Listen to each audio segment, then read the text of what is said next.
Hello, everybody, and welcome back to the 3DO Experience, the 3DO retrospective podcast, where we talk about all things 3DO, the company, and everything in between. I am Bill, and this is Threk. How you doing, Threk? Oh, hello, Bill. I am doing quite all right. How are you? How are you doing? I'm exhausted, but that's just life at this Yeah. point. So I'll say last week I was in jury duty. I am off jury duty now. I've been off of it since Friday of last week, and That's good. I was exhausted after that. Oh boy, howdy! I needed a nap. So I can imagine. My yeah. my only jury experience was I spent the entire day sitting in the room, was on the stand for about 5 minutes, and then the prosecutor decided he didn't like the look of me and said, "Get him out of here." And so I got to go home. Lucky you. Lucky Yeah, you. I was like, So okay. yeah, if any of our listeners want the details on my case because it was a juicy one, hop into the Discord and I'll tell you. I'm not gonna do the whole thing here because I feel like doing that here is probably not the best place to No, do it. probably not. No, um, but now that I'm finally past that, I feel like I can focus a little bit more on other like content-y things. But also, I'm playing other random shit. Like I started playing. You ever heard of the horror game Faith? I've heard of it. Yeah, it's like this. For those who don't know, it's this horror game that's model that looks like an 8-bit Atari game, but it'll have like random like rotoscoped cutscenes. And this game does a really good job of being like spooky and creepy while being a fucking Atari game. Like I'm genuinely impressed by it. Hmm. You can get the whole thing. It was made in like 3 different chapters, like episodically, but you can buy the whole thing, which is what I did. And I'm in the middle of chapter 2, so it's pretty good. Like the voices are really good. Um, just they found a way to really make an Atari game spooky. Yeah, it's amazing what people can do these days, like with like technology and stuff. Oh yeah, yeah. Like it's why it's like if ever like a video game crash would happen or anything like that, it would be the big guys that would Mhm. crash. Like indie devs making weird games would never go away. It would Like never. honestly be like the original Crash, where like Japan and Europe just kept going. It didn't even affect them. I mean, that's debatable. I think the '83 crash. I mean, it affected the industry, but it didn't affect the consumer. Hmm. And in this case, I think it would be the same thing. Like, I don't think we'd be fucked as consumers, really. No, it's one of those things where it's like it's gonna happen probably at some point, but like who knows when. Right. So, but instead of talking about all the games I'm playing, which is probably too many of them, let's get into the news. There's a bit. I'm gonna try to gloss through them because we have quite a bit to talk about this week. So I want to be sure we get to those. Let's see. Let's see. First thing I saw, which excited me, was Guitar Hero veterans form rhythm game development studio Red Octane Games. So Red Octane, for those who don't know, they were the original instrument creators for the Guitar Hero games, Yes. noted for their quality and all that. I guess a bunch of them have come together to form their own little indie studio called Red Octane Games. Um, I think all they said is that they just, they're here. As far as like what they're going to be doing and all that. Um, they're just hinting at they're going to make rhythm games, but as far as what that is or what that entails, I don't know. Rhythm games are kind of having a little comeback at the moment with the success of Fortnite Festival and all of these like clone hero streamers that are out there.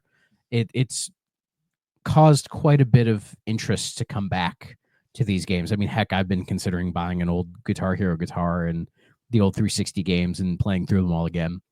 I just haven't pulled the trigger on that because I mean, you can get working guitars, but the prices on them have gone up now. So I it, gotta look it's in my storage. I swear I still have one Rock Band guitar and a couple Guitar Hero guitars somewhere. yeah, I still have, I might still have, or maybe I got rid of it. It was a Guitar Hero guitar, but it was a Wii one.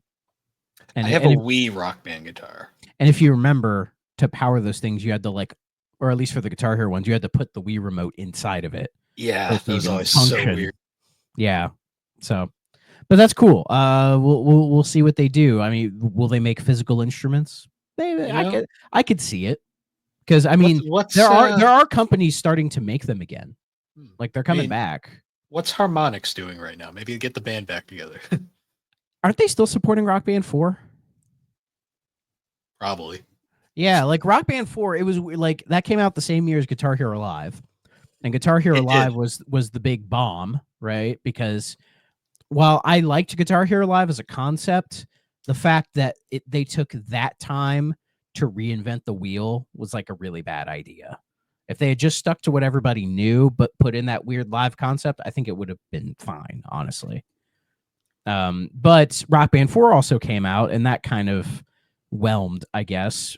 It But it but it it got a bunch of song packs it like did, but crazy. it also killed Mad Cats, which is really funny. Yeah, yeah. Not that anything was lost of No, not value, really. but No. But I I've was see I never liked the Rock Band guitars. oh Never yeah, they were liked made them. they were made by Mad Cats. No, I mean even the Rock Band 1 and 2 ones. I'm pretty sure Mad Cats has always been the maker of them, pretty much from the start. Might have to cross reference that. But like say like when Rock Band 1 and 2 were like the big things, right? Like I never liked those guitars. They never felt right to me. Like the strum bar, like I liked it was bigger, but it wasn't like clicky and it was so easy to like just like it was like an N64 analog stick. It was just so easy to get fucked They up. they were flimsy as fuck. Very All of those flimsy. And then things. those buttons, like again, they're trying to make it look more like a fretboard, but I don't know. I never liked the feel of a Rock Band guitar. I always preferred a Guitar Hero guitar, which I think is the majority opinion. Because in the new ones I've been seeing people make, they are modeling them more off of Guitar Hero, particularly with the strum bar, trying to get that. Because the Guitar Hero clicky strum bar that's what people like and what feels good. You So know. they made the controllers from Rock Band 3 onward, Okay, yeah, 1 and 2. Maybe Harmonix did those in house. maybe. I Yeah, mean, the quality didn't get any better. So true. I remember when Rock Band 3 had the keyboard, and then that keyboard they got you could use as like a MIDI controller. That was cool. I still Um, remember not Rock Band, but like the fucking DS Guitar Hero, where like you were that much of a Guitar Hero fan. man, they they tried so hard to get Guitar Hero working on the DS, and they had all these different prototypes and all these different ways, and they wanted to get it right. And what we got was okay.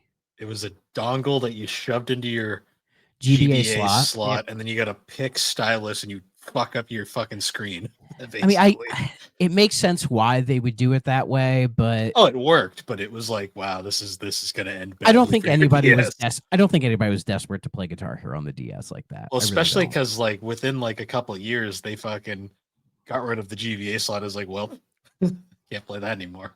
Exactly. But yeah, well, I'll keep an eye on Red Octane Games. Maybe they'll do something interesting. So, let's see what else here. Let me skip past this. Oh yeah, Nintendo had that little indie world, I which heard it either some people said it was really good, and other people said it was very whelming. well, it happened when I was in jury duty, so I couldn't watch it at all. Um, and they showed off like a handful of games. They showed Mina the Hollower, which I played the demo for that a while ago, and that sold me on the game. I'm probably gonna get Mina when it comes out. That's a really fun game. Let's see what else did they show. Like an update to Little Kitty Big City, which is cool. I might have to see. I hope they didn't add an achievement to that or something because I have all the achievements on it. Because Hellblade 2 came out today, the enhanced edition, Mhm. and it got like a free update and then some extra stuff, but they added a fucking achievement to it. And I had Yep. them all. And it's beat the game in dark rot mode. And I'm like, I guess I'm gonna boot it up again and try to beat it on there because I'm fucking pissed. I don't have 100% on that anymore. But anyways, let's see what else. Oh yeah, they showed content warning. Oh yeah, that a game called Ball X Pit that has a demo. I played that the other day, and that's an interesting little game. It's like if like Arkanoid was like dark fantasy roguelike. Okay. So you're this little knight, right? Mhm. And like and you can like, or it's closer to like not Arkanoid, Bust a Move, Oh, okay. where you have to like position it to like shoot, but it's not like bubble color things. You're trying to kill these little like, you're trying to kill like demons and shit. And you have like an auto fire function, and you'll like level up and get more powerful things, and it's run based. But then when you're done, it's like you have a little farm you can upgrade or whatever. But I liked the loop. I was like, this is a fun little loop. So that might be a game I check out when that comes out in October. So I kind of like this trend recently of like taking puzzle games and making them into like expansive RPGs for no reason. I mean, it's just like roguelikes are having their moment right now. I You always know, think like one of the big like moments was like when Undertale came out and like the fucking like shoot 'em up segments. Like that was just such a weird twist, and I was like, damn. but I liked it. That was Oh different. yeah, Yeah, I it's why appreciated it it. still stands out to this day. Yeah, yeah. Um, but I just think it's like roguelikes are just having their moment right now with the run based thing and everything. And Mm. I've softened my stance on them over the years. Um, I mean, I still get kind of turned off when I hear a game's a roguelike. I'm like, ugh, this again. But if you have a unique concept like ball, cross pit, or whatever, then I'll check it out. Mm. Um, and then, but the big one at the end was a UFO 50 is out on Switch now, which I is saw great. that. I might actually finally play that game. I'll just play it on Steam. Like I was waiting for a console port, but if it's not coming to my console choice, then I'll just buy it on Steam. It'll run on Steam, so I'm not worried about it. But yeah, the indie world, yeah, a lot of people. I mean, it's an indie world. I don't know what y'all expect. Like, you're not getting Silk Song. We know that's coming anyway, so who cares at this point? They just haven't put a release date on it yet, so Mm. whatever, right? Let's see. Um, oh yeah, this was cool.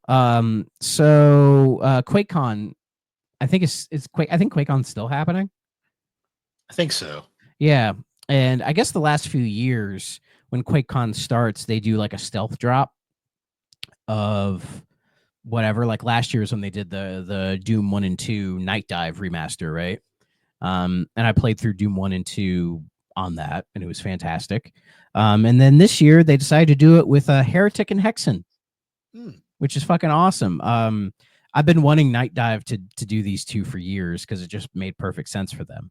So for those who don't know, Heretic and Hexen are like Doom clones made by Raven Software, some of their earlier games. Um, and they're in like the Doom engine. It published them and everything, but they're much more like dark fantasy. So instead of Yeah. like shooting a shotgun, you can have like gauntlets that shoot electricity out of your hands, or use staffs for like fireballs or whatever. I've played the first couple levels of Heretic. It's pretty fun, and I will play through the whole thing. I just haven't had a super huge amount of time, but it's just Night Dive once again, tapping back into the past and doing like really nice remasters of the old stuff, and even adding some new content in there as well.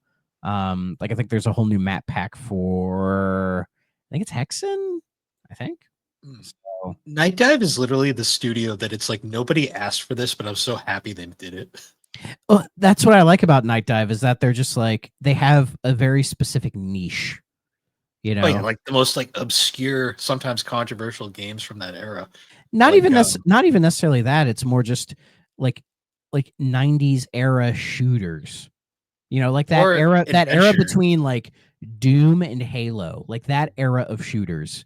And they're just like going into that and pulling out, they're like, let's do this. And everyone's like, fuck yeah, man. Like I They're played their, branching out now though too, like because they just did Harvester, which is, as I've learned, is a game. they didn't do Harvester. Thought I read they did it, the port. Uh, hold on. If they did, I'm honestly not aware. Because I know they did the port of I Have No Mouth and I Must Scream. Unless I Um, misread. yeah, the big things were like the System Shock remasters. That was them. The Turok ones, Doom 64, Shadow Man, Quake and Quake 2. Their version of Power Slave was fantastic. Power Slave Exhumed. Like that's the best version of that game. Though really, I think they've done like the best version of every game. I mean, hell, when we did PO'd, We did a whole episode on their version of PO'd, which made the game playable. So good for them. And then when we eventually do Killing Time, I will be playing the Night Dive version. So we'll do that as like a comparison kind of a thing. So apparently on the Wikipedia page, it says they re-released it for Steam, PC, and Linux, but I don't know if they handled the actual. I didn't think that. See, I didn't think that was them. I have no idea. This is Wikipedia after all. Well, let's see what Steam says.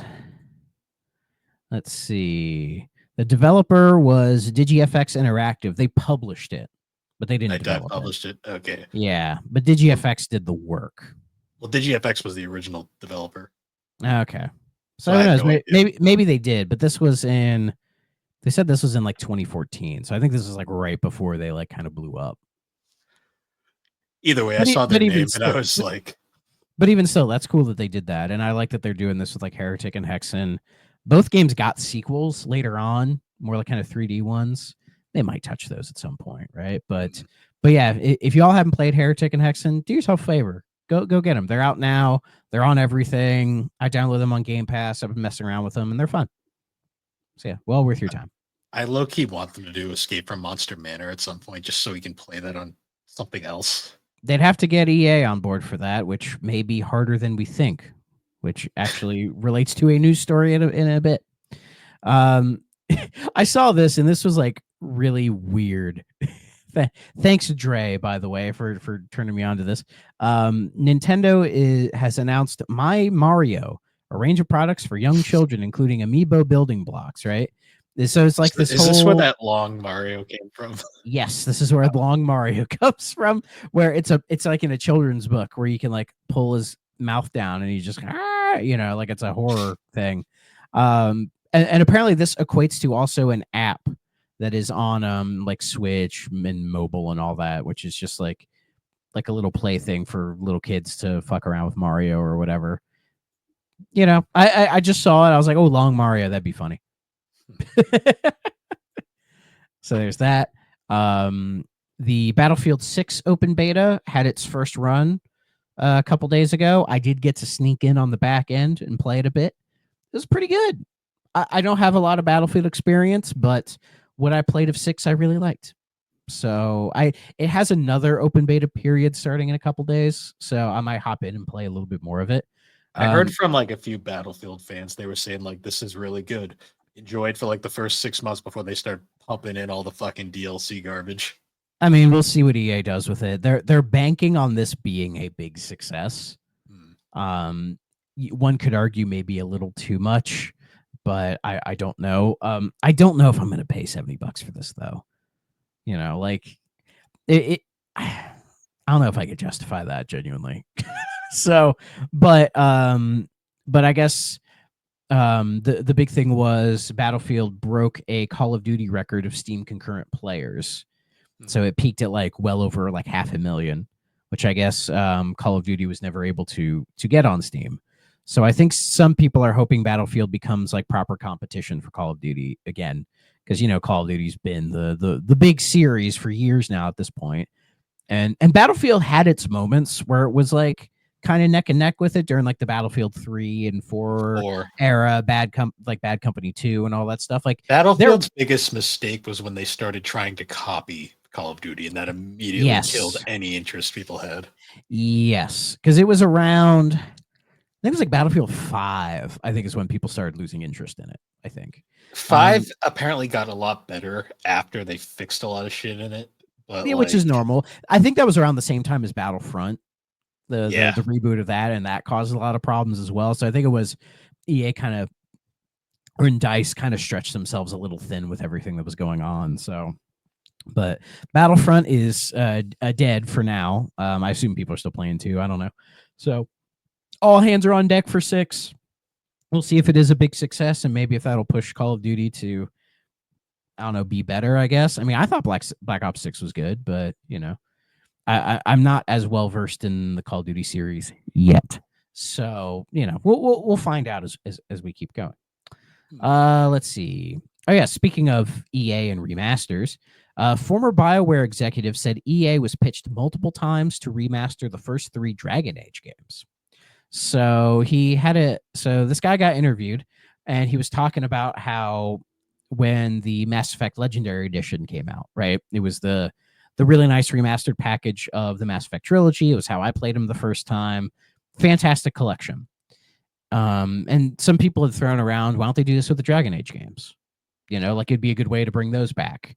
Apparently, they had been pitched it multiple times, and EA just didn't think it was worth doing for whatever reason. Let's see if I can pull out some quotes here from it. Let's see. EA's historically been, and I don't really know why, but they've even said this publicly, they're kind of against remasters. It's strange for a publicly traded company to basically seem to be against free money, but they seem to be against it, and that's just part of it. The other problem is that Dragon Age is just harder than Mass Effect to do, and to some degree, unknowably harder. Maybe only a little bit harder, maybe a lot. One of the suggestions was let's do Frostbite tools, let's find a mod house and just pay them to do a remake of Dragon Age Origins, for example. There were a lot of pitches. Is there a way we can bring Dragon Age forward?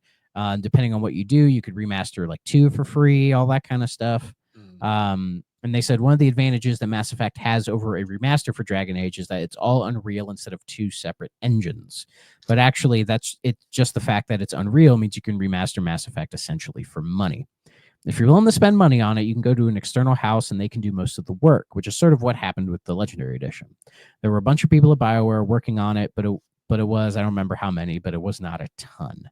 So the vibe I get is that doing a remastered trilogy collection of Mass Effect just made a lot of sense because they're like 3 connected stories, right? And you can just do it in one big package. And yes, they all were in the same engine. So like 2 and 3 were just nice remasters, but 1 they had to go back and basically remake the game. They made 1 playable on Sony consoles for the first time.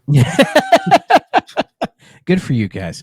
I played Mass Effect 1 on PS3 and oh boy. Yeah, I've heard the horror stories of that. But yeah, it's playable now, and that's a great way to experience the original Mass Effect games all together. And I think why they never did it with Dragon Age is just because, from what I know, Origins 2 and Inquisition are all 3 very different games. They're also very divisive games because, like, the first game, Origins, is like that's the one everyone liked. 2 apparently you either like it or hate it. And Inquisition, I've heard so many mixed things about.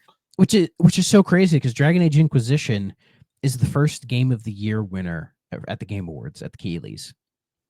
Yeah. Everyone forgets that, but it was 2013, and Dragon Age Inquisition won Game of the Year at the first year of the Keighleys. Just really funny in hindsight, considering how nobody talks about it anymore.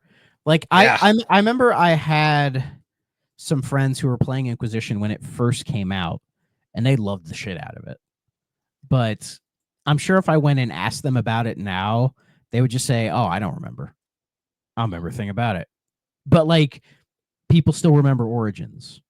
Origins is the one everyone likes. And then, of course, recently Veilguard came out, and that was kind of a mixed reception type of deal. But I don't have a lot of history with the Dragon Age series, so I cannot say. See, I got them all for like $5 at a GameStop, and I have yet to play them. So that's my history. They're all on Game Pass, so I could download and play them whenever I want, but I just haven't yet.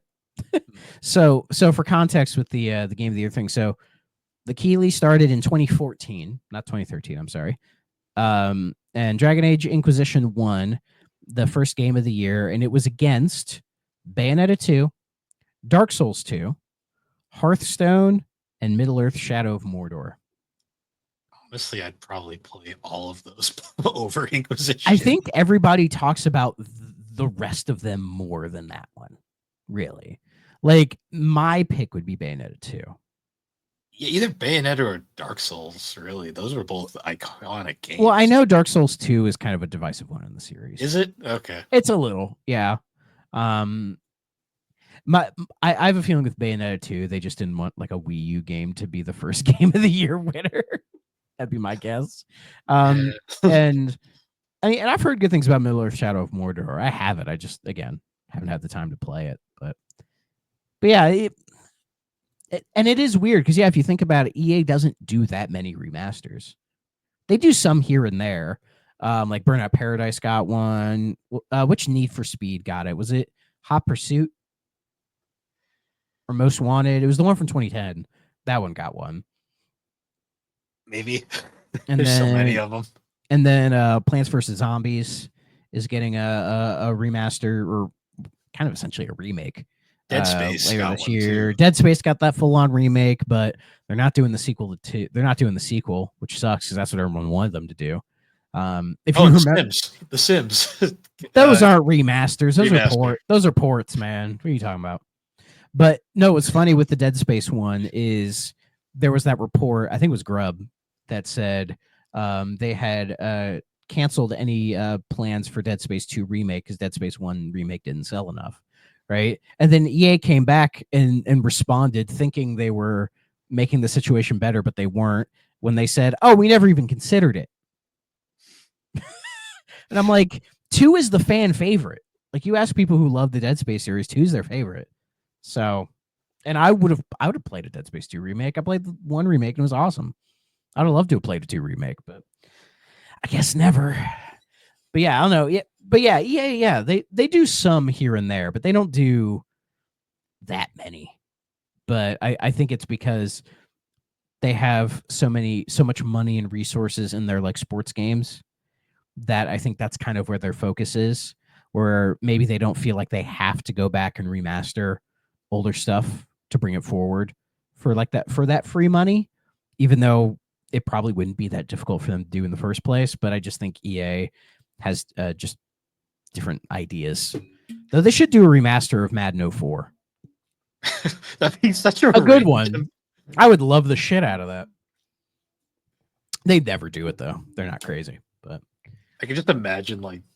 When Madden 24 came out, they hyped it up as like, oh, it was the 20th anniversary of Madden 04, which is like probably the most beloved game in the series, with like the Michael Vick cover and everything. But it was kind of like tarnishing the legacy of that game because it did not play like Madden 04. So fuck you guys.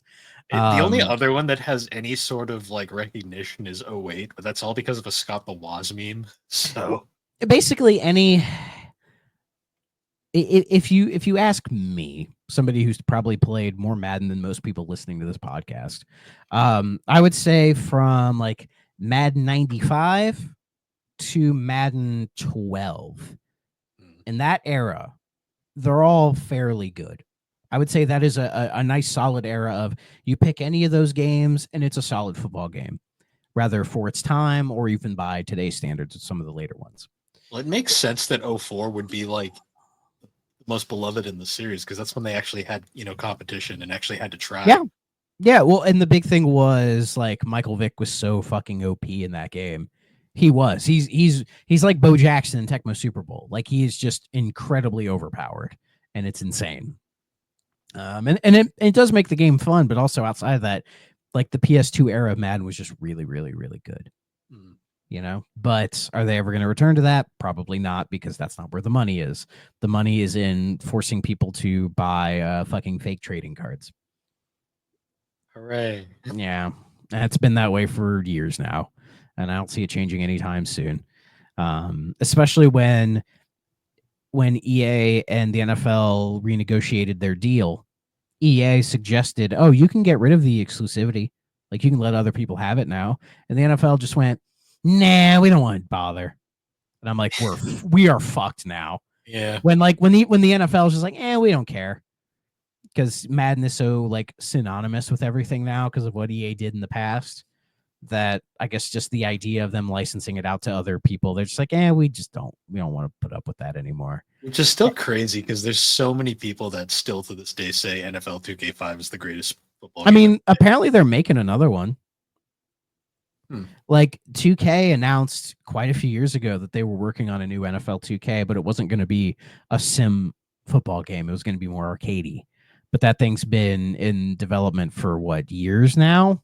They made some like bullshit mobile thing, but like I just feel like 2K also has their own issues. So even if they were to bring NFL 2K back, I don't know if it'd be any better. I really don't. Need to focus on because fuck.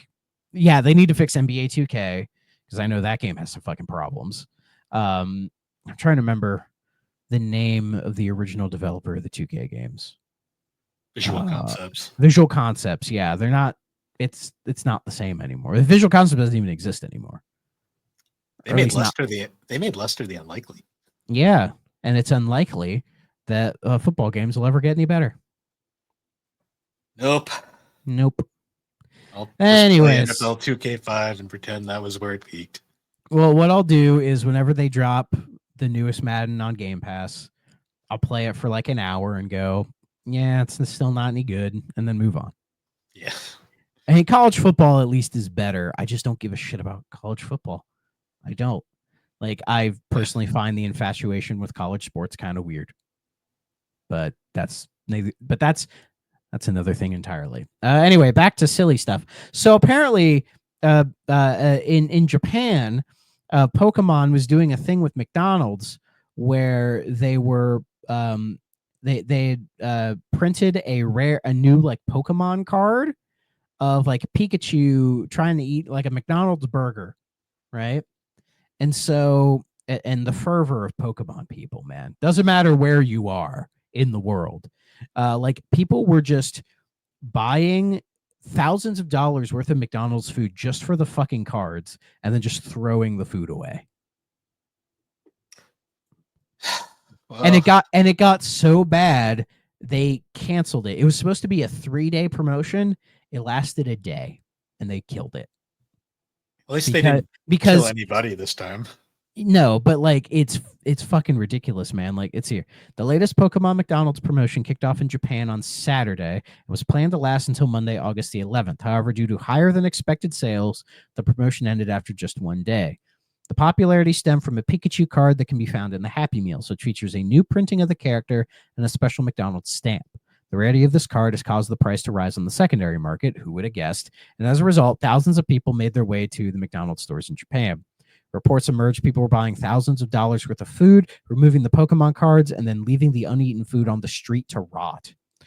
This, combined with reports of boxes of the cards being illegally sold by McDonald's employees, caused the promotion to be quickly shut down. See, that's the real reason they cared. It wasn't the food. It was the... I mean, wasting all that food is really fucking ridiculous. You know? Oh, it is. But you know the fact that Nintendo didn't give a shit about that at all. Well, McDonald's gave a shit. I'm sure McDonald's did. Yeah. Nintendo, though. But it was McDonald's that shut it down. Oh, okay. Yeah. McDonald's promotions typically feature reprinted versions of commonly available cards, which is true. In fact, the one Pokemon card I have, this little Charmander guy, was a McDonald's Happy Meal one. Which I don't know why I have that. Anyways, but yeah, this I just find it crazy they were shocked by the demand. Like, this is fucking Pokemon, guys. You know, a bunch of fucking weirdos are going to come out of their smelly caves and actually go into the store to buy a Happy Meal, not drive through. They have to go in this time. And well, I don't even know if Japan has drive throughs, probably not.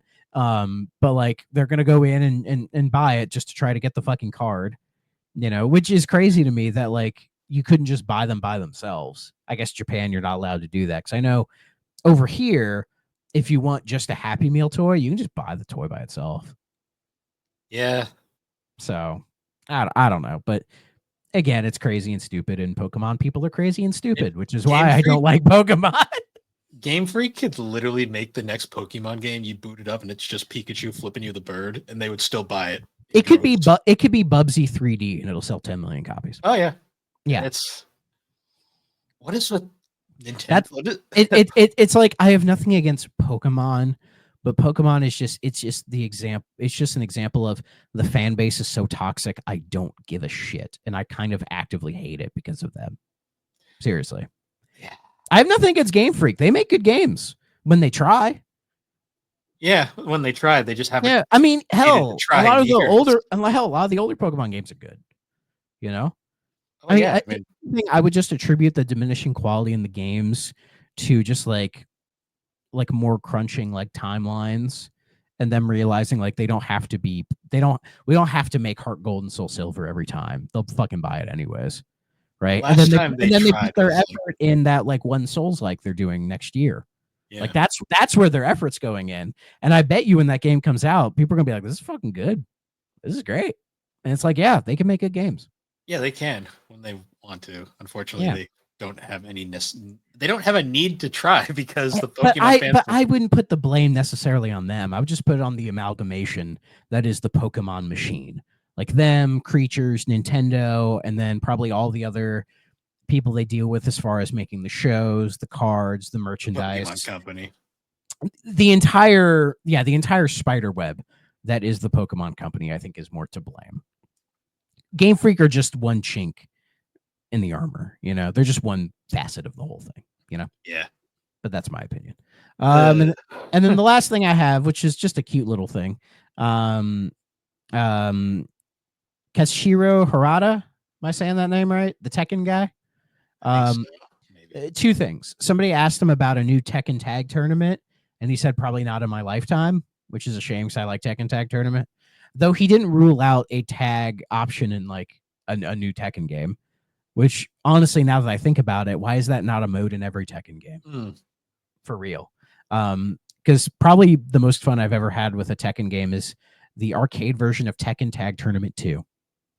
That is an amazing game. But then he said he had brought up the whole Tekken Cross Street Fighter. If y'all remember, Street Fighter Cross Tekken came out, but Tekken Cross Street Fighter did not.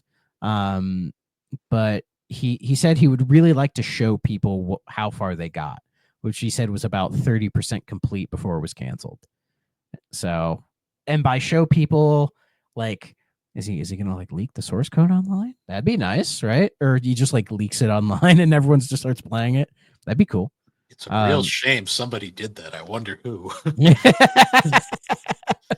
Yeah, I mean, if they did a Tekken Cross Street Fighter now, I think it would do great. But I think the whole reason why it got canceled because the other one bombed. Because Street Fighter Cross Tekken bombed. Yeah, it was the era where people didn't really give that much of a shit about fighting games. So, but now that they're super popular again, it makes sense.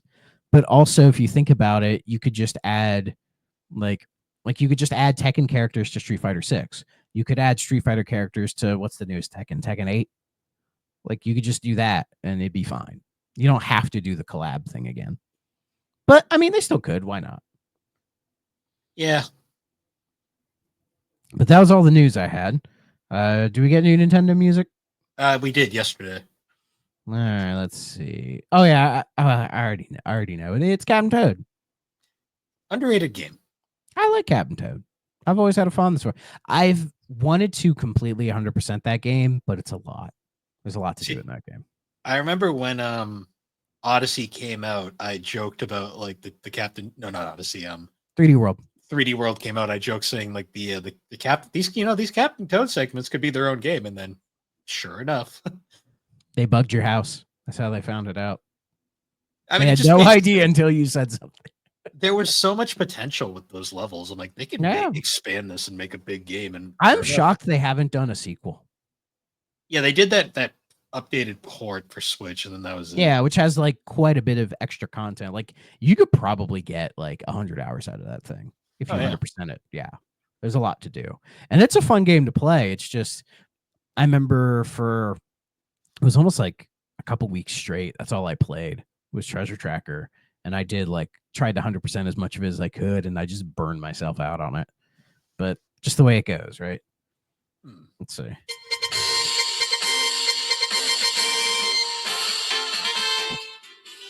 That's all we can get. Before the Nintendo snipers show up. Yeah. So, but yeah, Treasure Tracker, fun game.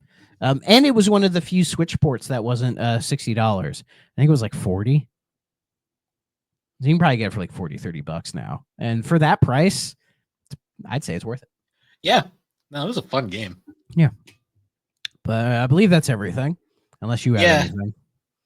Not really. I played Peak recently, so I've experienced that finally. I played a little bit of Peak last night. Like I was, as I mentioned, I've been playing Faith. I was going to start playing that. But then I saw Tony Baloney was playing some Peak. And so I just DM'd him. I'm like, do you just want to mess around with it for a little bit? He's like, sure. So we messed around with it for like 40 minutes or whatever. And I'm like, this is fun. Yeah. I played for I get why people like it. Yeah. It's one of those. It's like Among Us. It's one of those games that you need friends to play with, or else it's just kind of boring. You can play it by yourself, but I like did, but I thought I was like, I wouldn't want to. this is boring. And then I saw our friends Aaron and Nave were playing, so I kind of jumped in, and I was like, oh, they're streaming right now, so I'm like, I guess I'm just in here now. Yeah, I saw Yeah, you all were like muted in the chat for a while ago. I know what you were doing. I don't know why we were in that chat, considering you can talk through the actual game itself. I just remember Yeah. like we were playing, and there's a point where I fell off a cliff, and they were like, "Where'd Bill go?" And then they just found my corpse, and they're like, "Found him." Yeah. Me and Tony, the first time he slipped off and died, and then I was just kind of climbing around for 10 minutes trying to figure out what to do, and then I died, and then the second time we both died at the same time. So Yeah, it's definitely one of those games where it is fun, but yeah, like play with people. Absolutely. It's not really a single player game. no, it's like Fall Guys or Among Us. It's one of those fad games that'll be fun for a while, and then it's eventually gonna. Though it's decently expansive for what it is. Like it's fully fleshed out. So it's a cool concept. It's just one of those things where like playing it by yourself, you're like, yeah, this is boring. I mean, I could tell Aggro Crab, they just kind of threw it together because it was like a spur of the moment idea that they're like, oh, this is cool. Let's just make it.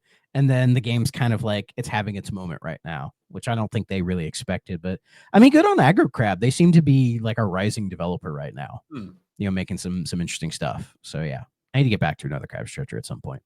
But anyways, we're finally here to talk about the true meat of this, and that is Dragon's Lair. We're going to be doing the trilogy. So we're going to be covering Dragon's Lair 1, Dragon's Lair 2, and Space Ace. Even though Dragon's Lair 2 did not come to 3DO, no, it would be weird to not talk about it. So we might as well just throw it in there, right? Yeah. So right off the bat, I have to say, don't play this game on 3DO. I did not. For our video watchers, I'm going to show them something. I played on my Xbox, and I have all the achievements. There are 12, and I got all 12. It wasn't really that bad. I had to basically play each game at least twice to grab everything, but it wasn't that bad. Yeah, the port isn't terrible. The problem is the 3DO controller just doesn't feel right to play this game. Like it is. Let's just say that first screen was a nightmare. Well, maybe we should tell people what Dragon's Lair is if they don't know. Yeah, it is. It is for the time it came out, which was in the 80s. It is a technical marvel. It came out in 1983, the year of the crash. Yeah, but arcades really didn't suffer in the crash. No. So the original Dragon's Lair came out in arcades in June of 1983. It was an idea created by what was the guy's name? Rick Dyer. He had this. Yeah, he had this idea that like he played, I think it was Adventure on the Atari 2600, and was like, what if we did this but made it like more cinematic, man? Right? And that was sort of his idea, and he pitched it around to people, and nobody could really get behind it because he didn't really. I think he didn't really know how he was going to do it, but he just wanted to make something that was ambitious. But then he got in contact with Don Bluth because he had seen Secret of Nim, and which was that was 80. When was Secret of Nim? 82. Okay. God, I haven't seen that since I was a kid. In all honesty, that's like Don Bluth's like breakout film in a lot of ways. Yeah, because prior to that, he was with Disney and did a lot of work with Disney, but then he eventually left them. Fell out I forget the whole story. I've read it before, but I heard it was like a bit of a falling out kind of a thing. And then he went on to make his own production company with movies like Secret of Nim, American Tail, Land Before Time, Anastasia, which Anastasia was kind of bad from what I remember. But I've watched it recently. It's actually a lot better than I remember. Okay, but that was like during like the Disney Renaissance era, where you could tell Don Bluth was now starting to play catch up. So I think what made his earlier films work is it was in a period of Disney kind of slumping, so he was kind of able to kind of get ahead of them a little bit, He and also I covered think that pushed them to get better. he also would cover much darker topics than Disney would. Yes, Like which I appreciated him for doing. All Dogs Go to Heaven. Like that is a dark movie when you think about Yeah, yeah. I mean, they're all kind of dark when you think about it. it. Yeah, because his last movie was Titan AE, which nobody saw, but like was really good. Yeah, I don't even know what that is. It was a very cool sci-fi film that Oh, I've seen trailers for this. Yeah, but I never watched it. no one did. It was very much a Yeah, it did. Ooh, it did not make its budget back. no, it didn't. Oh And man. it's a really good movie. And this was an era where people went and saw movies too. Jesus Christ. Oh, that was during his very short-lived Fox deal, where like he Oh yeah, he did have a Fox deal. the only movies he made were Anastasia and that, and yeah, Yeah. But yeah, so he had his production company for a while, and then I guess Rick Dyer pitched the idea of him making like a basically like a interactive movie in this animation style. And so Don Bluth said, "Yeah, let's do it, man." And then they worked on it, and that's Dragon's Lair. I know there's a lot more details there, but that's kind of yeah. the general idea of what happened. Like the game was famously made on Laserdisc, which was Yes, the new very thing at the time. laser discs. I think they first came out in 1978. I want to That say sounds right. late 70s. Yeah, laser discs are so weird. I like laser discs because they're weird, funky. 1978. Yep. Yeah, they're weird, funky beasts. They're like basically they're like- basically like what if a CD was the size of a vinyl record? That's what they look like. For those who don't know, I don't have a laser disc, so I can't show you. A friend of mine for a while, he got a laser disc player and then like a whole crate of laser disc movies, and so we watched like a handful of them. And yeah, watching movies on laserdisc is a really interesting experience because it's not a digital format; it is an analog format, right? Even though it looks digital because it's like a giant CD, but they're so much nicer than like VHSs. Like they age a lot better. The quality is like I think it's higher than VHS. And it's just like it's a really like if you were a movie sicko in the late 70s, early 80s, and you were like wanting like the best quality at home, you had a laserdisc player, right? And since they were roughly the size of vinyl records, if you had like a vinyl collection with some empty space, you could store them right next to them, which was like really cool. But of course, it was expensive, it was bulky, they were kind of difficult to maintain, and they just didn't have the same convenience that VHS had. So that's why they didn't take off. And also, I mean, there was laserdisc pornography, but pornography chose VHS. And that's why VHS took off the way that it did. That's why Betamax died, even though Betamax was better. I think I used a Betamax player once, and I'm like, yeah, it's better, but it's the weirdest fucking format ever. I feel like with Beta, or the one Beta player I saw, it was one of the like old ones that are like fucking massive, like the size of like a table, right? And then it's what's the name of the robot from Short Circuit? I couldn't tell you. But like you pop it up, and then like it pops up, and then it looks like that guy, and then you put the tape in and you push it down and all that stuff. Like it's funky, but you know, it's one of those that you could see why it, like in a consumer way, it didn't take off. But I know Beta was still used on like the production side for years after. It was just higher quality. Yeah, it was higher quality. I think it was like if you went to like film school back in the day, you could like make films on Beta. When James Rolfe was like doing like random like side content all the time back in the day, he did this whole series where he was talking about weird video formats. Yeah, he talked about laser discs, Beta, CEDs. CED, that's I've seen CEDs in the wild. I have, and they are as weird as you'd think.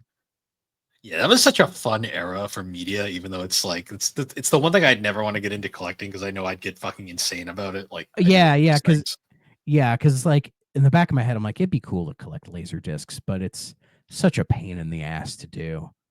It's like it's not really worth it. But yeah, but say like if you are like me and you have a friend who just like, oh, I just got like a laser disc player with a bunch of movies, let's watch them. I would go, Yeah, fuck yeah, let's fucking do it. But also the problem with laser discs was you couldn't fit an entire movie on one disc. That was Nope. another problem. They had, much like vinyl records, they had a limit on each side of about 30-ish minutes. So you'd have to get up and flip the disc Yeah. or put in another disc. So like if you're watching like a 2.5 hour movie, it would have like 4 to 6 discs, which It is reminds me of not like convenient at all. nah, it reminds me of like when I watched Titanic for the first time back in the day on fucking VHS, and there was 2 VHS tapes. Yeah, yeah. What a time. I mean, you had to fit that bullshit movie on the 2 VHSs, you know. Well, the best part too is the first time I watched it, the whoever I rented it from didn't rewind the second tape, so I get halfway through, I'm like, "Fuck!" I gotta rewind the whole fucking tape, and then I get to watch the second half. Oh man, this bad movie's gonna go longer. I already saw the boobs. I mean, what else do I want now? I saw Kate Winslet's boobs. What else is there to watch? Yeah. But anyways, I was like 7, so I mean, yeah, just watch Starship Troopers. That's a better boob scene. Anyways, yeah. yeah. So anyway, Laserdisc. It's really cool, a really cool thing, but obviously it didn't lend itself well to like the consumer market. But Dragon's Lair was trying to use this in a new way, to simulate like an interactive movie type of deal. And while that was neat in concept, it also created problems. Yes. From what I read, a lot of the arcade machines, like basically, they just had like a laserdisc player in it with a laserdisc of the game. Basically, that was how they ran. But laserdiscs players were not really strong enough to maintain running all day and Yeah. constantly like having to like how the laser bounces off of a disc, right? Constantly do that at the speed that which a game would demand. Laserdisc just couldn't do that. Well, it's interesting too because a lot of the times, like, especially when the arcade is saying like an idle mode, that disc is just constantly spinning because it's just replaying the fucking like The cinematic. track screen, basically. Yeah, because it's not like when you play on a console where like, especially like say like on like the Saturn where you have that little window where you can see inside. You'll notice like real quick that the disc isn't always spinning. It's like only when No. it's reading. But also the compact discs were more of a digital format, and of course there was RAM on the consoles. So Yeah. I imagine like if you got to say the main menu, it would just the disc could like slow down or stop spinning, and the RAM would just keep replaying that over and over again until it needed to load the data, right? Oh yeah, because it's like on the on a 3D OFC 1, it's got the read light that plays whenever the disc is like reading data. Yeah. So, but again, those were digital formats, and they were able to do that. But Laserdisc was not a digital format, so they really couldn't do that. And because of that, and because of how popular the games were, because when Dragon's Lair came out in 1983, it was a big fucking hit. I mean, and it makes sense, right? You go to the arcades in the early 80s, you see Pac-Man, Galaga, Dig Dug, Mario Brothers, Donkey Kong, Punch Out, whatever. Like you see these games that are mostly like, 2D pixel arty stuff where it's like we're starting to get into 8-bit, but we're still not quite there, It's kind of iffy, but then you turn the corner and you see a fucking what you would perceive as like a Disney cartoon playing that you could play, right? Like fuck yeah, I want to go check that out, right? Oh yeah, And then especially because during the 80s, that was like the era of like everything looked like blocks. So yeah, so to see something that drastically different had to freak people out at the time and be like, this is fucking crazy. And yeah, it was one of the most popular arcade games of its era. imagine the amount of quarters that were probably lost on that first screen because people were like, "How the fuck do I play this shit?" Yeah, and from what I've been told, it was a pricey arcade machine as well. Oh Like, yeah, it was more expensive, which I mean, to make sense to pay for the fucking production because it had quite a decently lengthy production, a lot of money brought into $3 million. Yeah, barely had any like actual voice talent. Like the people who were doing the voices were just randos on the So crew. it's actually really funny. This game like had a $3 million budget, which was a lot at the time, but like they cheaped out in the funniest places. Like the design for Princess Daphne, rather than hiring a model, they just used a Playboy magazine. Yeah, and you kind of notice that. Oh, it's very apparent from the second. Aside from the narrator of the game, who was an actual professional like narrator, Yep. Michael Rye, Daphne's actress was Vera Lanfer, who was literally the head of the cleanup department at the time. Yep. Just like fun stuff like that. Dirk the Darling's voice was provided by film editor Dan Molina, who would later work on films like Fish Out of Water and Chicken Little. So Fuck Camp Chicken fucking Little, dude. just crazy stuff like that. Like they just random. Basically, it was like Resident Evil. They just hired people off the street. Well, yeah, and there were like people on the development team, and and it had like a very interesting ragtag production. Like a lot of money was in it, but they were just kind of like throwing it together. My guess is because it was such a new thing, they weren't quite sure how to do it properly. There were, and as I showed on the Xbox, there was that Dragon Slayer trilogy compilation, and there are behind the scenes videos of like Don Bluth and Rick Dyer talking about the development. I should have watched those for this. I just realized, why the fuck did I not watch those?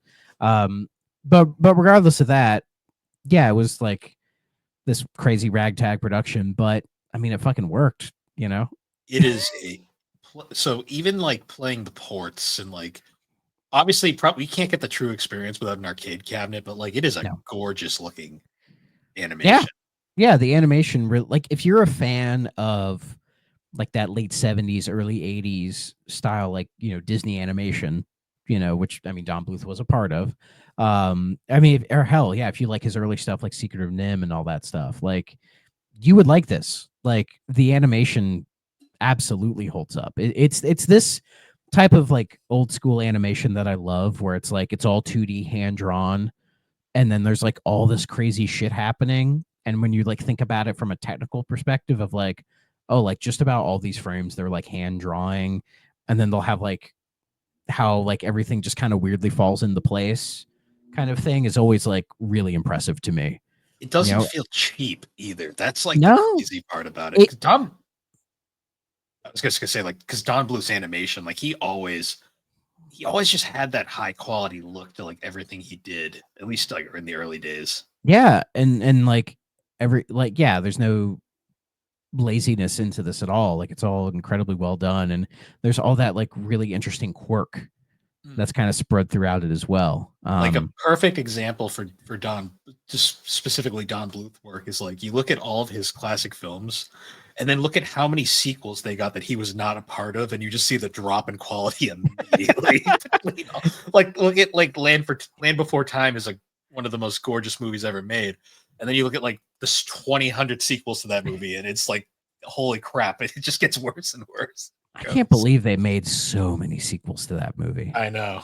Like I remember the 7th one for some reason because it had a fish. Like out of curiosity, I looked it up. They made 14 of them. And the most recent one, 14, came out in 2016.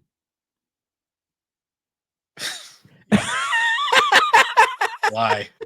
Like there's such a drop in quality from 2 onward. It's like why even bother? Well, because I think literally every sequel was direct to video.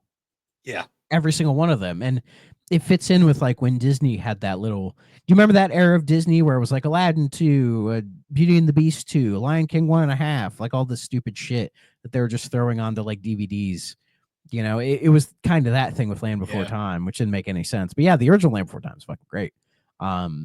And yeah, like that animation holds up just like this. I mean, I think most of us would agree that like really good like 2D like cartoons like this hold up.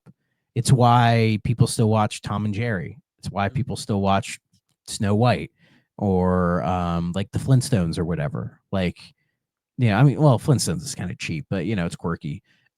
Yeah. I think Tom and Jerry is a better example. Like the animation on those is still really, really well done.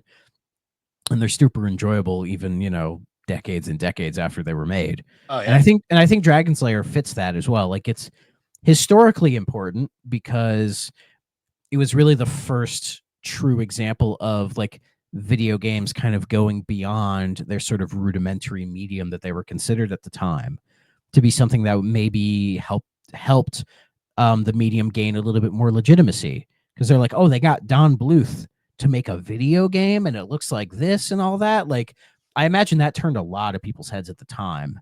Oh You yeah. know, to make it be like, oh, maybe video games are more than just Pac-Man.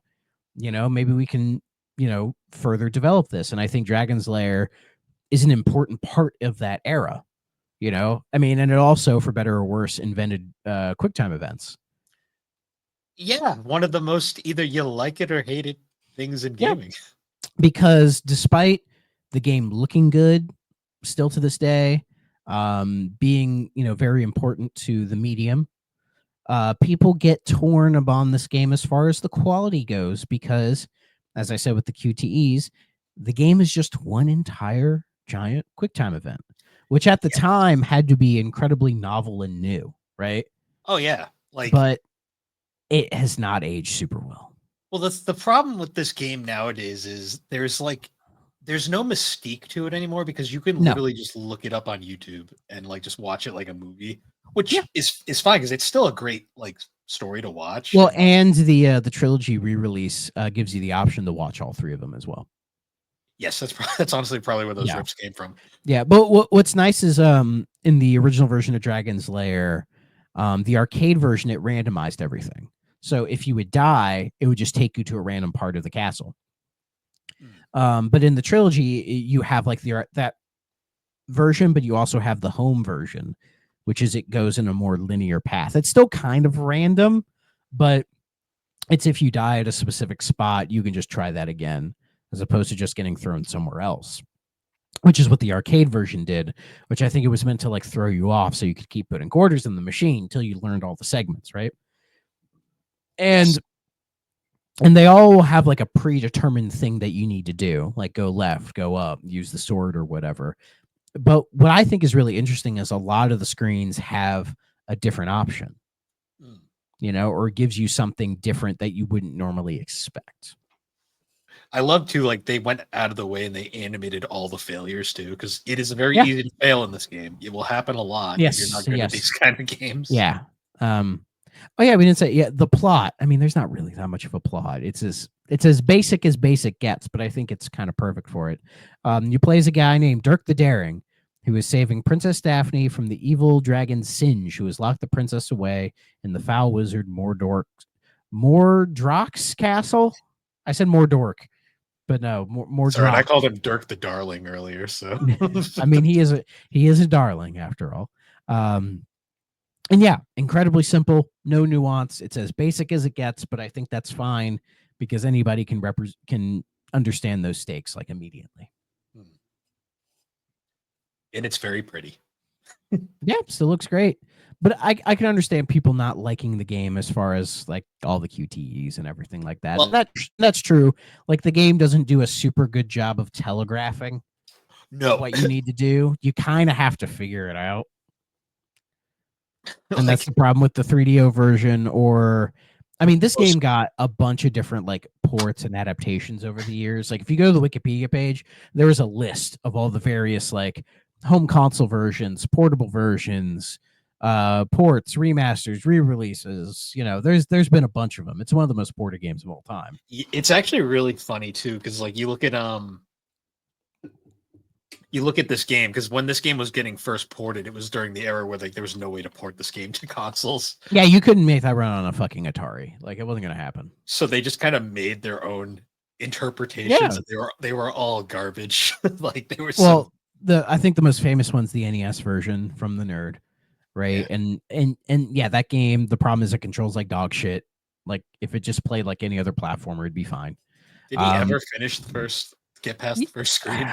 Yeah, he did a video a couple years ago where he returned to it and tried to get farther, and he got decently far. I don't think he beat it. I can't remember, but I know he got farther than like the second screen. But I remember there was a Super Nintendo version of Dragon's Lair that I messed with on an emulator years ago, and I thought it was fine. It was okay, nothing amazing. Did you ever play Dragon's Lair 3D? I've seen it. I've never played it though. I played about 15 minutes of, I think it was the GameCube version, and wasn't very impressed. But I feel like something like Dragon's Lair, it was just never going to be a franchise. No, They tried, but it just wasn't going to happen. it's honestly just one of those things that it has the benefit of being the first of its kind, but like Oh yeah. much better games came out after.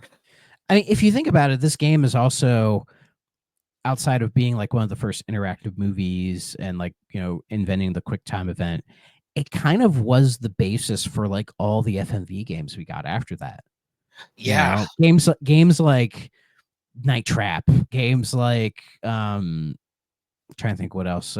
Felt like Time Gal or Road Avenger, like yeah, I mean, like it was kind of the basis for that, for those type of games as well, you know.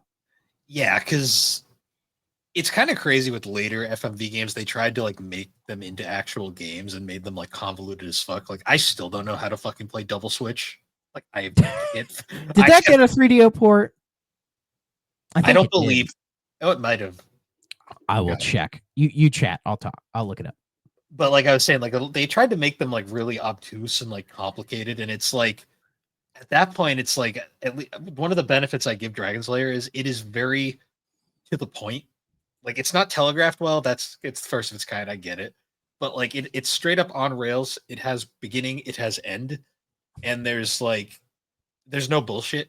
It's just an experience that you kind of play through. Like a lot of the later games of this genre tried to be like more than they really should have been, and it led to a lot of the FMV slop that we saw during that era. That I love to pieces because I'm a sicko. Double Switch did not get a 3DO port. Okay, I mean we'll Okay, probably it's. still talk about it when we talk about digital pictures, but fuck that game. I mean, we can. Yeah, that's probably the one I enjoy the least of the digital pictures catalog. Like aside from Really. like the characters in it, like I don't know how to fucking play it. It makes no sense. Yeah, like at least like Corpse Killer, Night Trap, like even Sewer Shark makes somewhat sense. Ground Zero Texas is kind of fun for like 5 minutes until you fail and get punched in the face. Slam City with Scottie Pippen. Yeah. I mean, there is one game in the digital pictures library that I would actually argue for being a legitimately good video game, but I'm going to save it for when we talk about the series. Yeah. So when we talk about their 3DO stamp. Yes. So stay tuned, folks. There's one I think is unironically a good video game. But anyways, Dragon's Lair. Yeah, the 3 are very rough. What's nice is with the trilogy that I believe is on it's on PC, PlayStation, Xbox, Switch, all of those. It puts in the bottom center of the screen like your arrow directions and your sword, and it'll light up for when you need to press them or whatever. You have the option to like turn that off and not have it if you want more of like the legitimate experience. But me being me, I just put those up so I could get through it a lot easier. Oh yeah, because yeah, because you'll be on that first screen a lot. Because it's like a weird double-edged sword. Because while it's better to have those telegraphs so you can like figure it out, it creates a problem for me that I have, say, when I watch like a sub anime, which is I'm watching the bottom 10% of the screen instead of watching the entire thing. See, I wish it'd be like a case where they put the telegraphs on the screen, which later FMVs do. Yeah, like if it like highlighted like pushing the sword or whatever, there probably would have been there could have been a more interesting way to put that in there, but maybe they didn't want to like crowd the screen with too much new noise kind of a thing. They probably didn't want to cover up the beautiful animation in all reality. Yeah, exactly. Which makes sense. Yeah, for sure. So and yeah, if you know how to get through the game, you can beat it in like 20 minutes.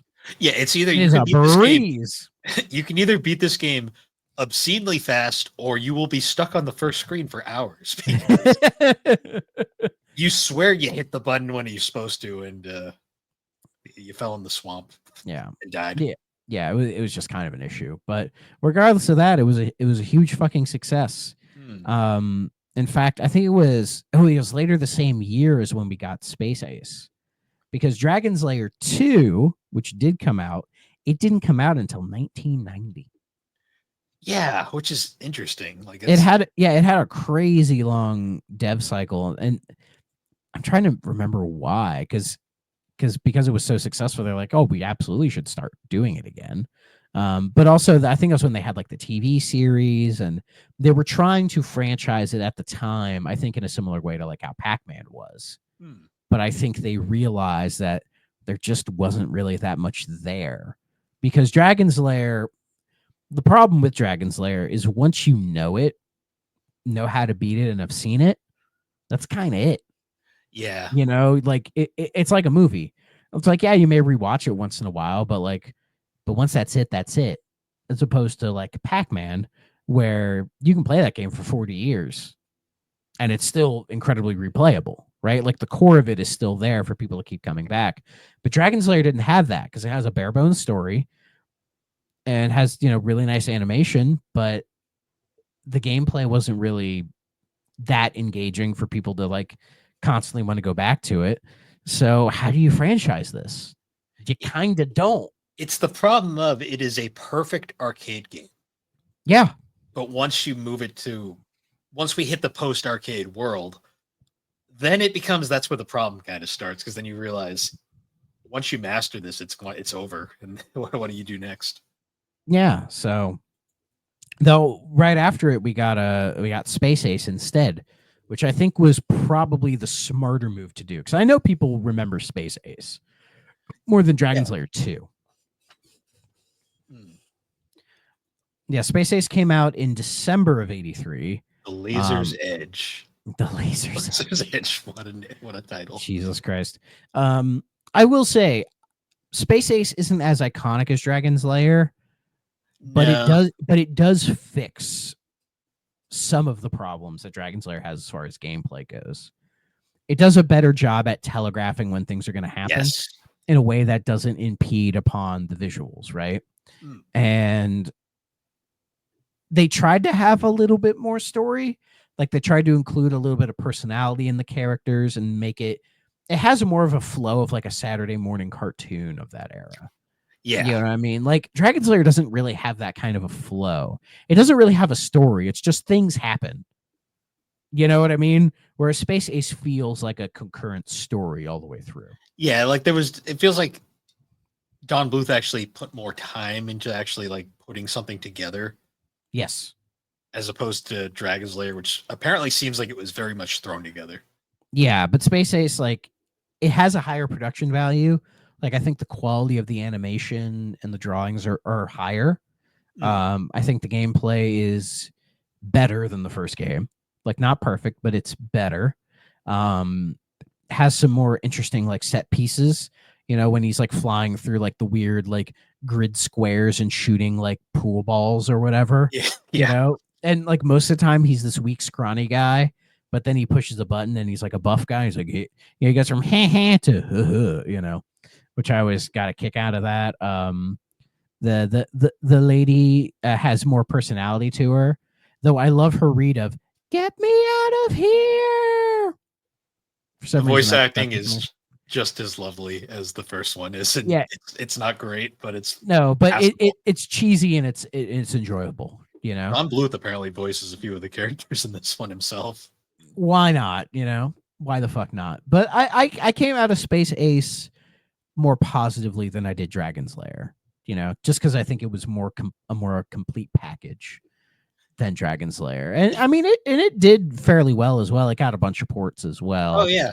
It definitely feels more like a complete idea as opposed to let's try this and see what happens. Yes, but I think also the problem with it was it didn't have the novelty of Dragon's Lair. No, we already had Dragon's Lair, so getting Space Ace is like, oh, another cool. Like it's cool that it's not straight up Dragon's Lair 2, that they were like, oh, let's do something different. But when you already have Dragon's Lair in the arcade and then you throw Space Ace in the arcade, it doesn't feel as unique anymore. They also came out the same year, so it was like, yeah, it was too early. If they had waited another year or 2 years, I think it would have made a bigger impact. Yeah, because people probably arcade goers probably already like obliterated their wallets by that point, and they were probably like another one. Yeah, exactly. Which is a shame because I think Space Ace is the better version, in my opinion. It feels more like a game and less of a experience, I guess you could say. Yeah. Yeah, I think that's correct. And I mean, in that era, like just about every game took place in space. So it Yeah, just makes sense to have the kind of space thing to sit there with it. But yeah, I think it was just like diminishing returns, kind of a problem with Space Ace, unfortunately. especially And with then how often these arcade cabinets apparently broke too. That could not have been easy oh yeah. financially. Yeah, now you have two of these things that fucking break all the time. Jesus Christ. They must have Could been you power imagine? hogs too. Like, I can only Yeah. imagine. Jesus fuck, man. Um so yeah, and then of course that got a bunch of like home versions and that whole thing. But then Dragon's Lair 2 comes out in 1990. Yes. Apparently it got greenlit in like 87 or something like that. But it took them like 3 years to get it done. Maybe it was a case of like I think it was just Don Bluth probably just got busy with other projects. Most likely, because I that was right in the middle of his probably biggest period. Yeah, like that was like American Tail and Land Before Time and all that was coming out. So like he was really hitting a stride with his production company in that regard. And I think him trying to just throw together another Dragon's Lair probably it just took longer. That would be Yeah. my guess. Um, which is a shame because I think this game, if we go by like the gameplay, it's probably the best of the bunch, in Yeah, my it's opinion. actually it's even further like designed. Like there's actual like Every move is telegraphed, yes. every single one of them. And like the animation, I think is also like even better than beforehand.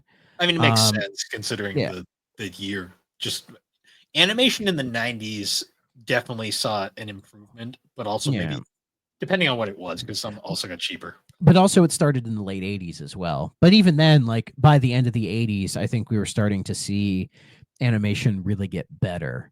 You know, Yeah, because I mean, I know this was the beginning. I doubt this game did, but I know this was the beginning of like people starting to use like computers to assist with animation. I yeah. don't think Dragon's Lair 2 does use any of that, but you can tell when we hit that era that things are starting to look cleaner and look a little bit more smooth. But even still, I think also these people have been doing this for years, and I think they've just been getting better at their craft. And I think in a lot of ways, Dragon's Lair 2, in my opinion, yeah, as I said, I think it's just the best of the bunch, really. Like I enjoy the dumb little story throughout it, where like it starts with Daphne's mother-in-law trying to smack Dirk with a rolling pin, where she's like, "My daughter kidnapped again," and it's at this table where they have like a dozen children. Yeah. So I'm God. like, "Damn, Dirk, I mean, stole your role, sir." the way she was portrayed in the first game, it kind of makes sense. I mean, Yeah, and then they go through the whole thing of like he goes into the castle, like the castle from the first game, and then finds a time machine that talks to him.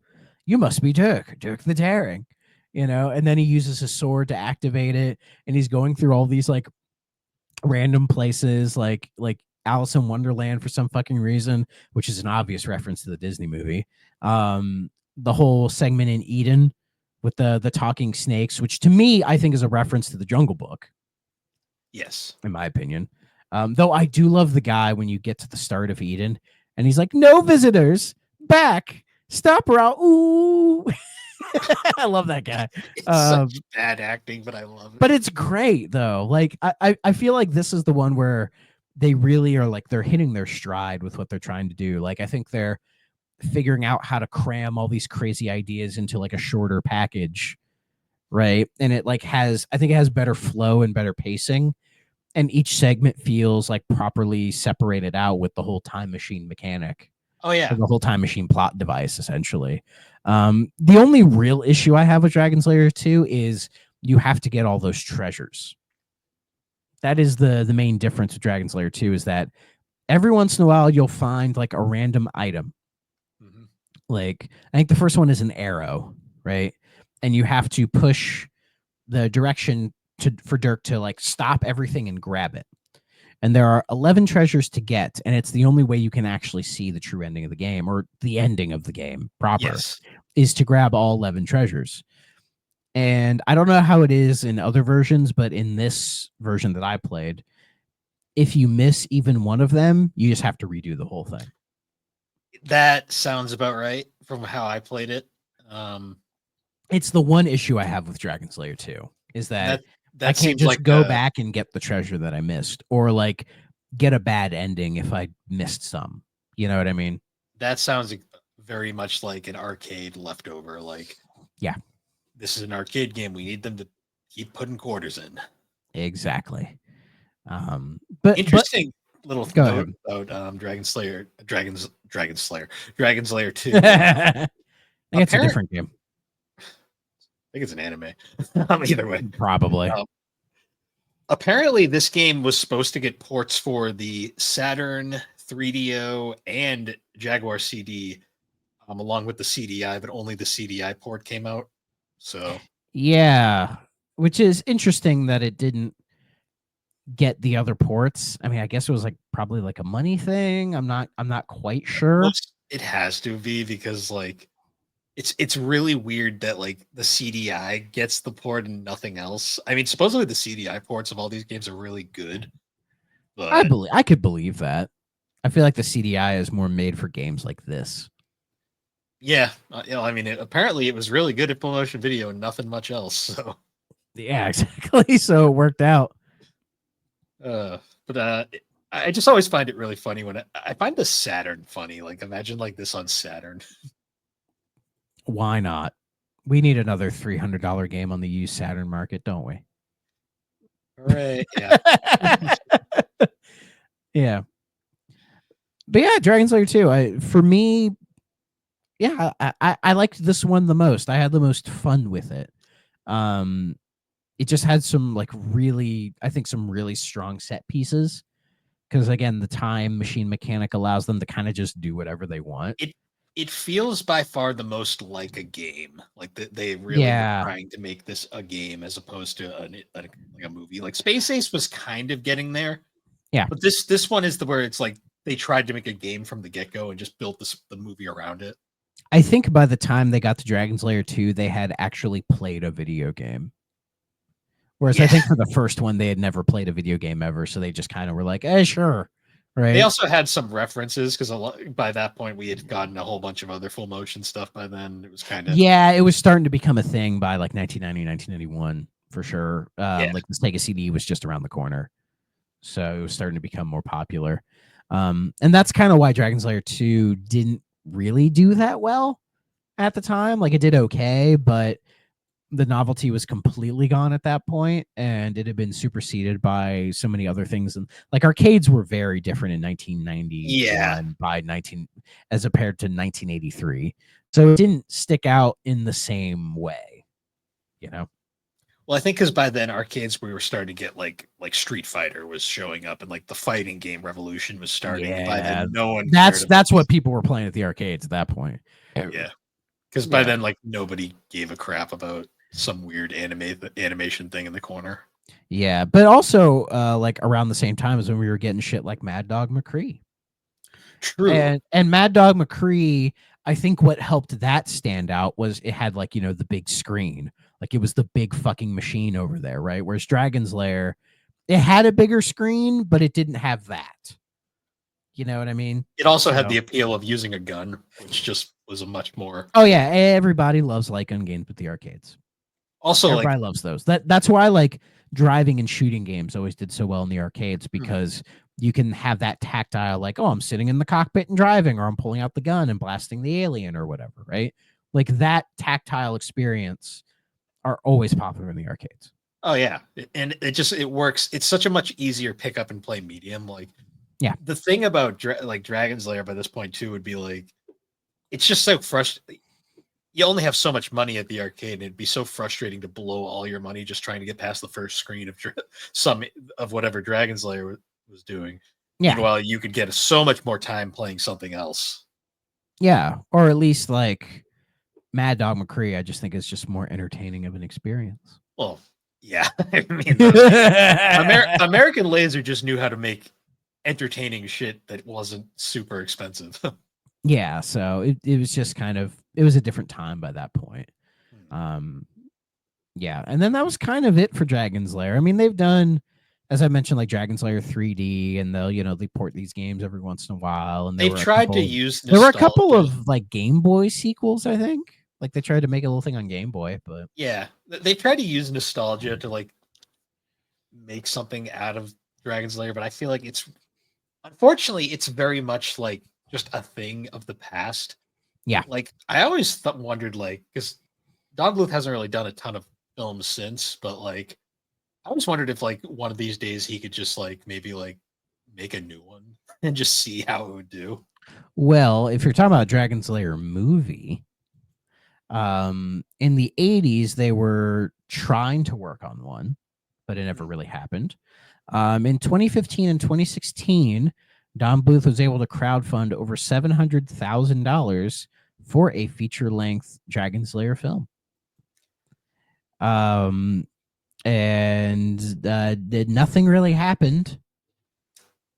Huh. That money disappeared. Who knows, right? And then apparently in March of 2020, a live action version was approved by Netflix. With who do you think would have played Dirk the Daring?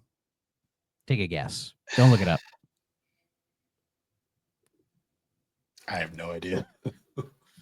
Ryan Reynolds. All right, that's not what I was thinking, but he seems like a guy that like played Dragon's Lair in the arcades. I get that vibe from him. I could see that working. Well, also I think like Ryan Reynolds actually is like a video game guy, you know? Yeah. He's not Chris Pratt, who has to be like, oh, I remember stomping on Goombas and Koopas and shit, right? Like Chris has to kind of make it I don't deny that Chris Pratt has played a video game, but I don't think he plays them the same way you or I do, you know? No. But I think a guy like Ryan Reynolds is probably closer to us than say a Chris Pratt. Like I think Ryan Reynolds could hold a conversation about a video game. Probably. You know what I mean? He's a Deadpool fan, so I mean. So yeah, well, and he did that weird was it Free Guy? That fucking weird. Yeah, movie? I never watched it. I watched like 5 minutes and went, nah. I mean, Free Guy is such a like Gen Xer video game term for an extra life. I got a free guy. Like, see, I watched enough of it. Nobody fucking says that anymore. I watched enough of it to realize this movie is very out of touch, and I just kind of turned it off.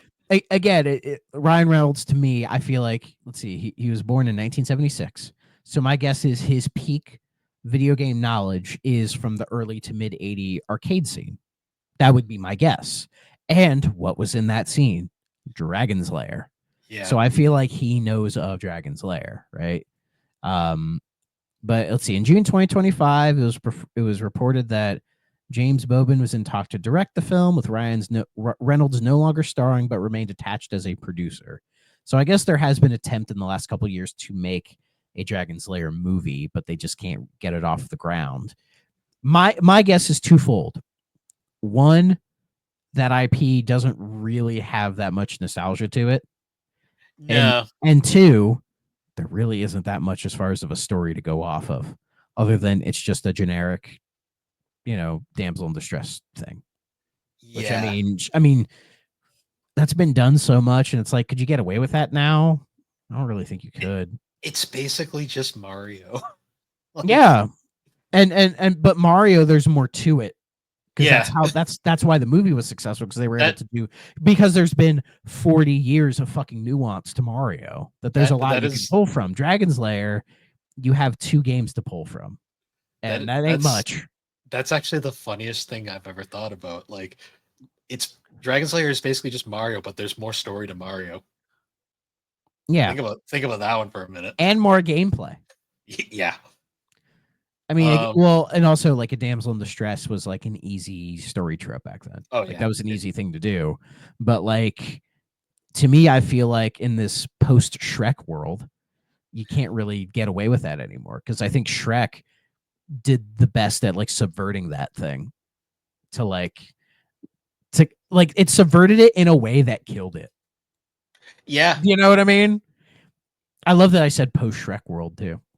I mean, Shrek has It's really bizarre how Shrek has fucking changed like the internet culture. Well, Shrek is also the anti-Disney film, Yeah. Yeah. but that's a whole nother podcast. But anyways, Dragon's Lair. I did actually find some reviews for the 3DO version in particular, and they were really funny because it orders them from like the best ones to the worst ones, which is really funny to me. Please read them. So Electronic Games uh, gave the game an 83. Since Don Bluth's creation hit arcades in 1983, Dragon's Lair retained the most mythic proportions. Although there were various versions of the hit for different gaming formats, it took the arrival of multimedia to really bring it home. The 3DO version is stunning, probably the best of any version on any system, debatable. And Well, maybe at that time. maybe. And the play action is just what you'd expect. In fact, this certainly matches and probably exceeds the original. As always, the game's task is to help, and then it just kind of goes into what the game is. So it's basically like it's a good port. And then I want to read one of the bad ones. The video game critic gave it 25% and said, you either love or hate this full motion video arcade game.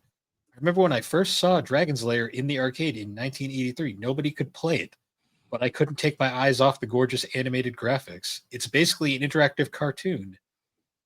He goes into what the game is. This 3DO version, it provides the cleanest video I've seen on a console system, but unfortunately, it is also a very difficult version. The game provides little to no room for error, no audio feedback, the few cues as to what you should do next. As a result, it's mainly a matter of trial and error. So basically, my problems with the game. That's fair. It's one of those things where it's just kind of like it didn't age well.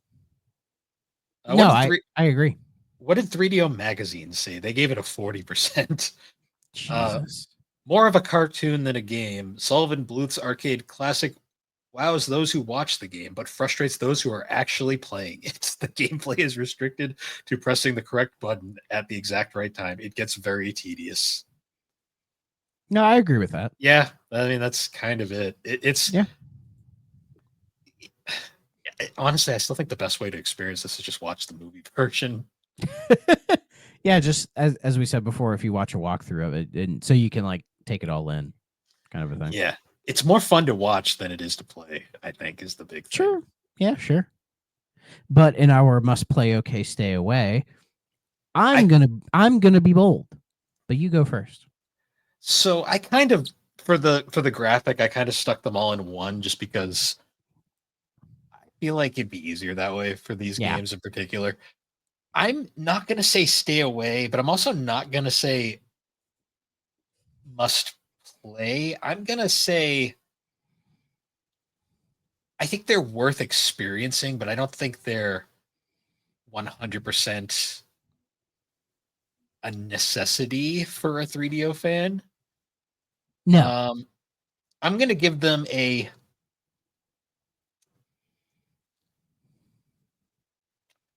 historical okay, I guess is the way I'm going to put it. You say historical okay. I'm going to say a historical must play. I think if you are interested in the history of video games, I think these are well worth your time. I do. Like, I imagine there probably is like that book or list of 1,001 games to play before you die. I'm sure that exists. I wouldn't be shocked if Dragon's Lair was on that list. And I'd completely agree. Like, are they great games at the end of the day? Probably not. But if you want to get like the entire scope of the history of this medium, if that's something you genuinely care about, I think Dragon's Lair is absolutely worth experiencing to see what it is that they were attempting to do back then. You know, it's been iterated on, it's been improved upon, and these days I think FMV games are so much fucking better than Dragon's Lair is. I could go on. I've glazed Sam Barlow enough, so just Sam Barlow. But still, I think these. But still, I think these games are.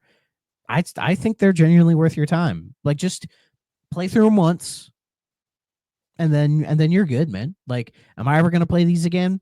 Probably not. but I've experienced them, and I'm glad I did. I don't regret playing them. I don't. No, they're fun to like. The way I see it, if there was a Smithsonian specifically for video games, this game would have to be in it. Yeah. Like, I'm surprised it's not in the Smithsonian, to be honest, because there is video games in the Smithsonian. I actually think it is. I know. Hold on.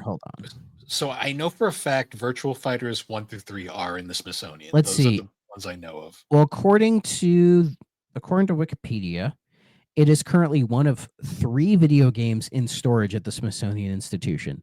The other 2 are Pong and Pac-Man. Okay. I know for a fact Virtual Fighters in there. Well, let's check. Maybe we should go to the Smithsonian Museum itself.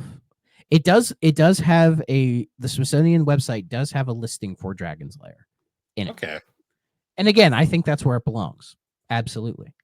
So it's worthy of that for sure. Yeah, because I knew the 3 Virtual Fighters were in there, because they were the Virtual Fighter kind of changed how. It's the only video game there on permanent display. But Dragon's Lair is listed in storage. Okay, that makes sense. Yeah. My guess is that's probably because if they want the original version running, it's kind of hard to do with the original hardware. It would be so dead if they left that thing running 24/7. Exactly. Like a fun little note. I'm sure somebody has like an original Pong arcade machine still running. I'm sure some fucker out there does, like pre-microchip, the giant tree trunk. The giant fucking wood. The tree trunk with knobs on it. Yeah. I would love to play an original Pong arcade machine. I would fucking love to love to do that. I'd also really love to find Nolan Bushnell's his computer space. The weird fucking Space War? No, his was Computer Space. It was the okay. It was the same game, but it hit just how he made it. But the arcade cabinet was like this weird, like it has like that 60s like retro future TV looking thing. Yeah, it's like it looks like a lava lamp kind of. It's like weird. Yeah, I've seen it before. Yeah, it looks cool. I'd love to play that, and I'd love to play Radar Scope, the fucking game that Nintendo made that sucked, and they converted into Donkey Kong. That would be cool. Is Tennis for Two still playable? Probably not. Not in an official form. I'm sure it exists somewhere, but I don't think there's any way to actually play it. Yeah, because it was made on like radar equipment. And and I don't know if mainframe computers. Yeah, so that I don't know. That one you probably can't get playing officially anymore. No, I'm sure it's preserved somewhere, but I don't think there's any way to play it. It's probably in the basement of some fucking university somewhere. Yeah. in an old like dusty basement that like nobody's touched in like 30 years. Yeah. One final note though that I want to just bring up is a little bit of a we'll talk about this much later in the podcast, but it's very funny that we brought up the laser discs constantly failing, because that actually the 3DO M2 hardware had a similar issue, because a lot of M2s were later converted for arcade use, but they still used compact discs. Yeah, and they were notorious for burning out and dying. So it's a little interesting, kind of tying into 3DO once again. Yeah. But yeah, so Dragon Slayer, we got that one off the list. That we did. I love how like cheap this like reproduction case looks too. Yeah. Like, I just looked at it. Like it's not even the right 3DO logo. It's like some weird 3D one that they made. It's like a weird KA ESRB. I'll say I have this for Killing Time. It's a similar like somebody just threw together. I mean, at least that is the official box art. This looks like some weird like fan art that was stolen. Yeah, I just love that somebody went out of their way to make DVD style box art for 3DO games. Yeah. Like that's really cute, but it just screams unofficial. Oh yeah. Maybe it's because it's a DVD case and the logo's on the side, where I think we're used to it being on the top. Well, you know what I mean? Same with like 3DO games just having weird, like inconsistent box art. Exactly. But did we decide what we're gonna play next week? Or Seal of the Pharaoh, right? Seal the Pharaoh, nice. I'm actually looking Yeah. forward to that one because apparently it's an RPG sort of. So Yeah, we get to talk about an RPG for once. we'll see how that goes. I got that at a flea market years ago, so I've actually been curious to play it. Yeah, that'll be a good one. But yeah. Anyways, once again, guys, thank you for joining us on the 3DO Experience. So you can find the 3DO Experience on all the major podcasting platforms, particularly Apple Podcast and Spotify. Um, any updates on the next Thrack Ops or? I am currently writing the script for Thrack Ops 3. Hopefully, I will have that recorded and out either this weekend or Monday, provided everything goes well. I've still barely touched the new 3D Ont. Again, a time thing, but I do have some free time coming up, so hopefully I can knock that one out as well. Yeah, no So, worries on that. hopefully we'll be getting some Thrack Ops and 3D Ont next week, provided everything goes smoothly. Because yeah, jury duty kind of fucked up my productivity. No, I don't think anyone will blame you for that one. Yeah. So and like just because it's so exhausting doing that as opposed to like my job. Oh yeah. like at least at my work, I can send myself my notes for Thrack Ops and then like, do a little bit of research and start typing it in like the down points of my day. So yeah, I already have some of it written. I'll get the rest of it written in probably like a day or two. So yeah, expect that relatively soon. Nice. But anyways, guys, once again, thank you for joining us, and we will see you all later. Bye bye.